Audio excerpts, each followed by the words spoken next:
Salut les parents voyageurs, c'est Floriane. Dans cette série de podcasts sous forme de capsules audio, je vais vous parler de notre tour du monde. Un petit format qui me permet de chroniquer la préparation de notre grand voyage prévu à l'été 2024. Vous saurez tout de la préparation d'un tel projet, les différentes étapes par lesquelles on passe, les doutes, les galères, les questions. L'idée est de lever le voile sur les coulisses d'un tour du monde en famille et de partager notre expérience. Venez, je vous emmène. Hello, j'espère que vous allez bien. Voici la dernière capsule avant notre grand départ pour notre voyage d'1 an. Nous sommes toujours en France au moment où j'enregistre, mais déjà en Indonésie au moment où vous écouterez cette capsule. Je voulais clôturer cette série d'épisodes sur les préparatifs avant de passer sur le voyage en lui-même. Et oui, si on fait tout ça, c'est bien pour partir à un moment donné, hein. Donc petit flashback sur le mois et demi qui s'est écoulé depuis la dernière capsule. Jusqu'à fin juillet, notre vie sociale a été très remplie et on a pu se replonger dans les préparatifs seulement après. Enfin, je dois dire que mon planning a été un peu mis à l'épreuve à cause des Jeux Olympiques. On a eu du mal à se décoller de la télé avec les enfants. Et pendant ce temps, Ludo, lui, avait pas mal de boulot avec des déplacements, donc c'était quand même un peu difficile pour avancer. J'ai donc essentiellement poursuivi le vidage de la maison dans un premier temps. Et j'ai vraiment mesuré le côté idéal de notre situation quand même, avec les 2 pièces qu'on a gardées pour stocker nos affaires. Tellement confortable de pouvoir mettre de côté directement ce que j'avais mis en carton. Les enfants, en plus, ont vraiment joué le jeu pour vider leur chambre, c'était top. Alors, j'avais beaucoup anticipé quand même cette étape de tri et de vidage depuis plusieurs mois, et honnêtement, j'ai bien fait parce que finalement, j'ai fait tout cela assez sereinement, et pas dans la précipitation, pas dans le stress, donc c'était bien. Bon, par contre, évidemment, à la fin, c'était pas aussi bien rangé ni trié qu'au début, mais bon, globalement, ça s'est fait plutôt tranquillement.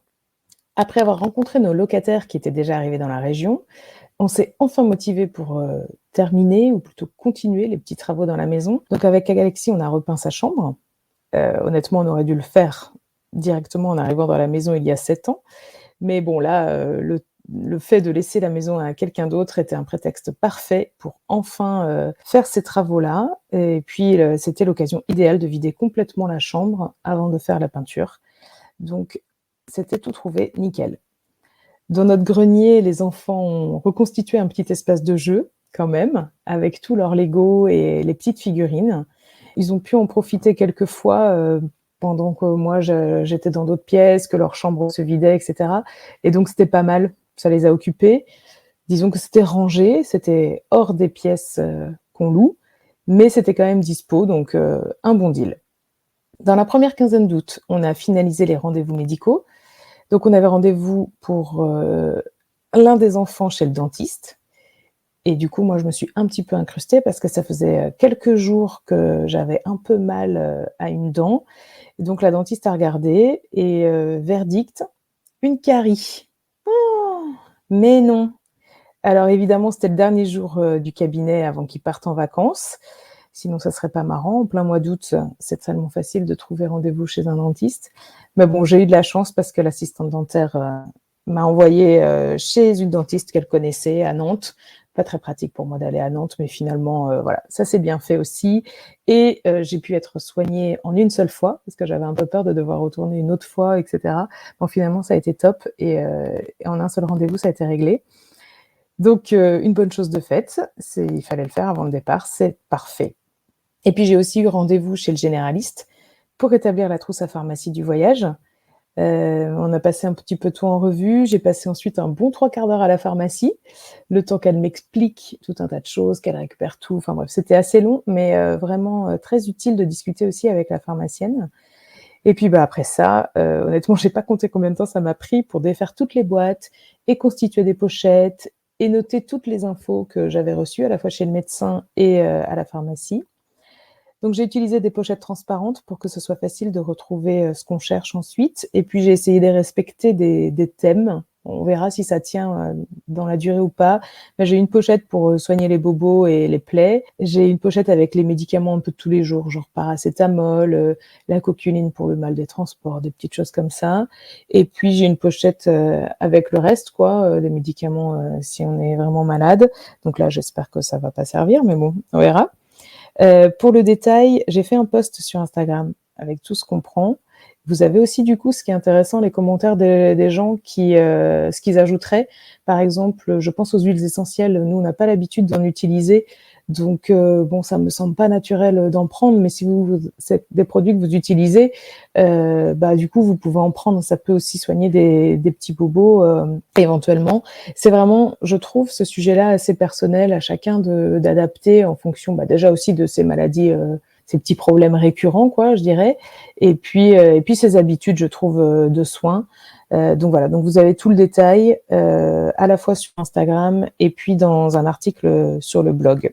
Côté équipement, alors si vous avez réussi à suivre, vous savez qu'on n'avait toujours pas nos sacs, donc mi-juillet, au moment de la dernière capsule. On était un peu en pourparlers avec Decathlon et finalement on a eu un petit coup de pouce de la part de Decathlon Pornic pour nos derniers achats et nous les en remercions chaleureusement. Mais je dois dire que ma patience a été mise à rude épreuve quand même parce que je n'en pouvais plus d'attendre d'avoir les sacs et puis il restait aussi quelques petites choses à acheter. Alors quand j'ai reçu le SMS pour me dire que la commande était enfin arrivée et que je pouvais aller la chercher, je vous raconte pas le niveau d'excitation au max. Je suis quasiment partie instantanément la chercher et j'étais trop contente, quoi. Donc là, on était 10 jours avant de quitter la maison, donc juste avant le 15 août. Et honnêtement, vraiment, j'en pouvais plus d'attendre, quoi. Donc j'ai récupéré toute la commande. Heureusement, elle était complète et tout allait très bien. Bon, les sacs m'ont semblé très petits. Si vous vous souvenez, on a opté pour des sacs, donc Travel 500 Organizer de chez Forclaz. Je crois qu'ils sont nouveaux chez Decat. Ils sont sortis en début d'année. Ce sont des sacs à dos valises, en gros, de 40 litres, qui passent en cabine chez quasiment toutes les compagnies que nous, on pense prendre dans l'année. Donc, c'est pour ça qu'on les a choisis. Bon, 40 litres, ça se remplit vite. Alors, l'après-midi même, j'ai fait un premier test avec toutes mes affaires, qui étaient les seules à ce moment-là à être tout à fait prêtes. Et bon, j'ai fait un test au max, quoi. Donc, j'ai aussi mis mon coupe-vent dedans. J'ai pris toute la pharmacie pour toute la famille. J'avais réussi aussi à caler un sac à dos de journée, parce qu'on part avec ces 4 sacs-là, mais on part aussi avec des plus petits sacs à dos, quoi, pour les balades chaque jour. Et donc là, bon, c'était rempli au max. J'avais du mal à le fermer. Je me suis dit, mon Dieu, là, on est mal. À la pesée, ça faisait 10 kilos. Donc bon, j'avais mis des trucs, je pense, qui vont pas aller comme ça dans le sac, en fait, quand on voyage en avion, notamment. Je pense, par exemple, le coupe-vent, en fait, je le mettrais en dehors du sac pour les voyages en avion. Mais bon, je voulais faire un test avec le plus d'affaires possible parce que quand on va être juste en transit en voiture ou en train ou quoi, même si le poids des bagages et un peu leur forme et le nombre qu'on aura n'est pas aussi important que ça, il faut quand même qu'on puisse transporter tout ça facilement et c'est pénible d'avoir 17 000 sacs dans tous les sens. Donc voilà, donc il y a pas mal de choses qui rentrent dedans quand même, mais bon, honnêtement, après ce premier test-là, j'étais pas aussi sereine que ça. Je me suis dit, oups, ça va être un peu chaud. Finalement, dans les jours qui ont suivi, j'ai préparé les affaires des enfants. Et là, bon, ça m'a rassurée complètement parce qu'en fait, les enfants, il leur fallait pas un sac par personne, en fait. Leurs affaires sont beaucoup plus petites, hein. Donc je me suis dit, ok, ça va être bon. On va pouvoir ajouter la trousse de toilette, les masques de plongée, bref, ça allait le faire. Il y a un week-end au mois d'août, on a trouvé quand même un petit moment pour avancer sur l'itinéraire et faire quelques réservations. Donc on avait notamment une deadline pour utiliser un bon d'achat chez un loueur de voitures dans l'un des pays que nous allons visiter. Donc les dates et l'itinéraire de ce pays sont fixés maintenant. Alors je reste volontairement floue pour vous laisser un petit peu la surprise quand même. Je ne sais pas si ça a beaucoup d'intérêt, mais bon, c'est pas grave. Et on a réservé aussi 2 autres vols et enfin l'hôtel pour notre première nuit à Jakarta parce que ça n'était toujours pas fait. Donc ça, c'est pas mal. On a aussi réservé une petite excursion qu'on fera pendant notre mois en Indonésie. Bref, on a commencé à faire sérieusement chauffer la carte bleue, mais ça fait du bien, quoi, de fixer quelques petits éléments. J'avoue que nous, ça nous plaît, quoi. Enfin, je pense qu'on a besoin de ça aussi. Enfin, ça nous convient de fixer au moins quelques grandes étapes. Il y a des tas de choses qu'on ne sait pas et qu'on va un peu se laisser le champ libre de changer d'avis, d'adapter, etc.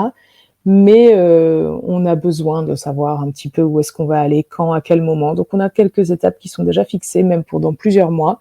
Et finalement, ça nous va bien comme ça. Bon, j'espère que ça nous ira toujours le moment venu, mais bon voilà, on fait un petit mix entre se laisser porter par le vent et puis quand même organiser. Là, on est à J-1 du départ au moment où j'enregistre. Il faut encore quand même qu'on réserve juste les nuits suivantes. On a réservé la première nuit et puis après on a une excursion qui est réservée donc pour plusieurs nuits. Je sais pas, 7-8 jours après le départ, quoi. Donc au milieu, il faut qu'on réserve.